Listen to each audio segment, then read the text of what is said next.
सुर ऐं संगीत न सिर्फ़ ज़हन जी ग़िज़ा आहे पर क़ौमुनि जी सक़ाफ़त जो पिणु अहम अंसर आहे। न सिर्फ़ इहो पर गायकी कंहिं ॿोलीअ जे ज़ख़ीरे खे बचाइण जो पिणु अहम ज़रियो आहे। जीअं सिंध जी तहज़ीब हज़ारे साल क़दीम आहे तीअं हितां जे रहाकुन हिन तहज़ीब खे पंहिंजे सुर ऐं संगीत सां टुमटार कयो आहे। अहिड़े ई हिकिड़े नौजवान खे मूं हिकु दुकान ते ॾिठो जेको पंहिंजे मुंहुं गुनगुनाए रहियो हुयो। अचो त उन सां कचहरी कयूं था। साईं, तव्हांजो नालो? साईं, मुंहिंजो नालो काशिफ़ अली शेर। अच्छा, हीउ ॻाइण जो शौक़ु तव्हां कॾहिं खां कयो?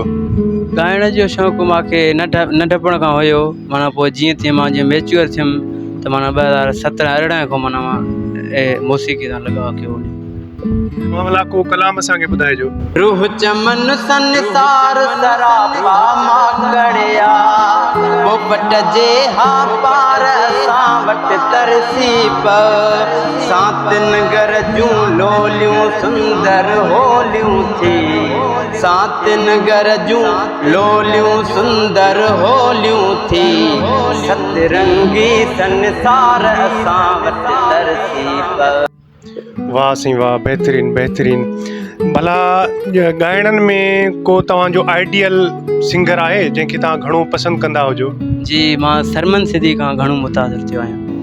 हो इरादो पको मूं कयो मरण जो शौक़ु जागी पियो आ वरी जीअण जो ॿुधो आ त अॼु हू पुछण थो अचे मौत टारो करी हा त छा थिए मौत टारो करी हा त छा थिए दिलि जे वीरान ऋण ते ककर पाविरा थोरड़ो ई वसी हा त छा थिए।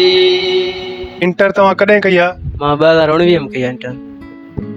ऐं इंटर खां पोइ अॻिते दाख़िला न वठी सघियासीं कुझु पैसे जे हिसाब सां घरू मामलनि जे करे माना।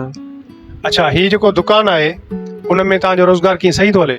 बसि हिते टाइम पास, ॾाढो ख़ासि को माना न आहे। अच्छा, जेकॾहिं तव्हांखे सहूलियत ॾिनी वञे त अॻिते पढ़ण जो इरादो आहे या न? जी बिल्कुलु, मुंहिंजो अॻिते आहे इरादो पढ़ण जो। अच्छा, ॿियो असांखे को क़ौमी कलाम वग़ैरह तव्हांखे जेकॾहिं यादि हुजे त?